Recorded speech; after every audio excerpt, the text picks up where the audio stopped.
ढाका समेत पूरे बांग्लादेश में इस वक्त चुनाव चल रहा है और लोग भारी तादाद में मतदान कर रहे हैं। हम लोग इस वक्त ढाका के गुलिस्तान इलाके में हैं और मेरे पीछे ये जो बिल्डिंग आप देख रहे हैं ये है अवामी लीग का हेडक्वार्टर। गुलिस्तान इलाका है और अवामी लीग का ये जो हेडक्वार्टर है आप देख सकते हैं बिल्कुल खाली है।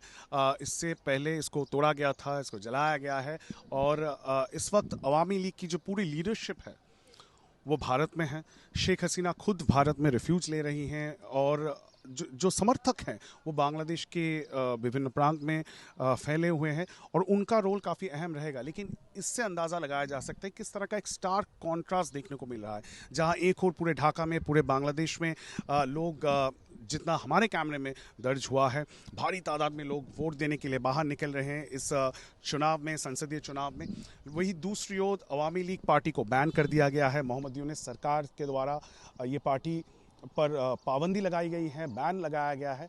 और उसके साथ साथ अवामी लीग की जो लीडरशिप है उन्होंने भी इस चुनाव को बॉयकॉट करने का एक कॉल दिया है। उन्होंने कहा है, एक स्लोगन दिया है, नो वोट नो वोट।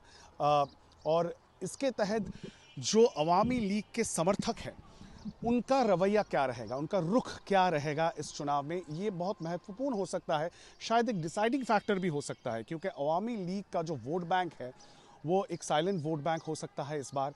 क्या वो बीएनपी को वोट डालेंगे? क्या वो अपनी लीडरशिप का जो कॉल दिया गया है वोट बॉयकॉट का, उसको जहन में रखते हुए वोट में पार्टिसिपेट नहीं करेंगे? ये सब सवाल लोगों के जहन में है ढाका में, बांग्लादेश में।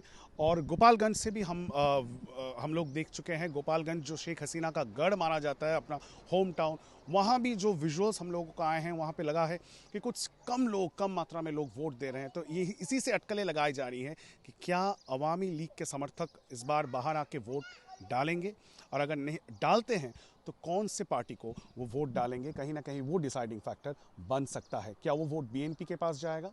पिछले कुछ दिन पहले अवामी लीग के एक सीनियर नेता की मौत हो गई थी और उसके बाद वो जेल में थे, और उसके बाद उनके परिवार के साथ जुड़ने के लिए बीएनपी के वरिष्ठ नेता मिर्ज़ा फ़खरुल इस्लाम आलमगीर खुद वहाँ चले गए थे। जमात की भी नेता वहाँ चले गए थे।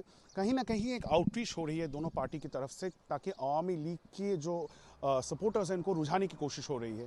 जैसा कि मैंने कहा, एक डिसाइडिंग फैक्टर बन सकता है। किस तरफ अवामी लीग का ये वोट जाएगा वो तय कर सकता है बांग्लादेश के इस चुनाव में कौन जीत हासिल करेगा। ढाका से इंद्रजीत की रिपोर्ट, आज तक।